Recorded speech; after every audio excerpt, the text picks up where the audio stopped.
İmam Cavad əleyhissalam buyurur ki, Rəcəb ayında elə bir gecə var ki, günün işıq saçdığı hər şeydən xeyirlidir. Yəni, bütün dünyadan üstündür. O, Rəcəb ayının 27-ci gecəsidir.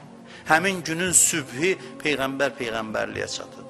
Kim bu gecə ibadət eləsə, bu gecələrin İmam Cavad buyurur, əməllərini yerinə yetirsə, 60 il ibadətin savabı yazılar. Sabahki gün fəzilətli bir gündür, bayram günüdür. Günün əməllərindən biri qüsuldur. Mümkün olsa sabah bayram qüslu alın. Məbəs gününün qüslunu alıram bu niyyətlə. Elə cənabət qüslu kimi.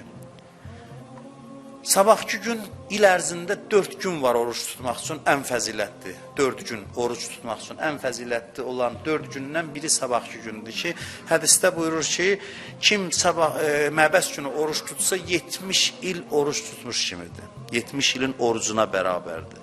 Niyə oruc məbəs günü? Ona görə ki, bir daha deyirəm, məbəs azadlıq gətirir insana. İnsan oruç tutmaqla özündən azad olur. Oruc ən çox nəfslə mübarizə olan bir ibadətdir. Ona görə də 70 ilin ibadətinin savabı var. Sabahki gün Peyğəmbər və Həzrət Əlinin ziyarəti var ki, kitablarda oxuya bilərsiniz. Və sonda bunu deyim, bir nəfər İmam Sadiq əleyhissalamın yanına gəldi və dedi ki, İmam Sadiq deyir, mənə baxan kimi, dedi ki, heç Rəcəb ayında oruç tutmusan? Dedim, yox. Dedi ki, elə şey əldən vermirsən ki, Allahdan başqa heç kəs bilmirsən, nə itirmirsən. Rəcəb ayı sona çatırdı, axır günlər idi. Deyir, itirdiyi Allahdan başqa heç kəs bilmir. Bilmirsən ki, Allah bu ayda oruç tutanlara ehtiram eləməyi özünə vacib buyurur. Ondan sonra dedi ki, bəs mən indi, bu da peşman oldu ki, oruç tutmayıb. Qalan günlər var Rəcəb ayından. Onlardan tutsam, o itirdiyimdən nə qədərsə bərpa edə bilərəm. İmam buyurdu, bəli, ey Salim, kim bu ayın sonundan bir gün oruç tutsa, ölümdən sonranın və qəbrin əzabından amandadır. Sonundan bir gün. Kim bu ayın sonundan 2 gün oruç tutsa, siratdan asan keçəcək, sürətlə keçəcək.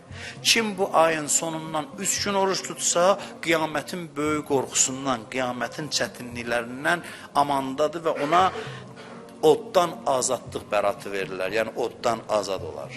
Rəcəb ayının axır günlərində oruç tutmaq. Odur ki, imkanınız olsa, sizə tövsiyə edirəm ki, sabahki gün imkan olsa yaxşı olar ki, ən azı kim tutmayıbsa, heç olmasa sabah bir gün tutsun. Tutanlar da lap yaxşı, bir gün Rəcəb ayının 27-ci gününü, məbəs gününü oruç tutun və inşallah dualar eləyin.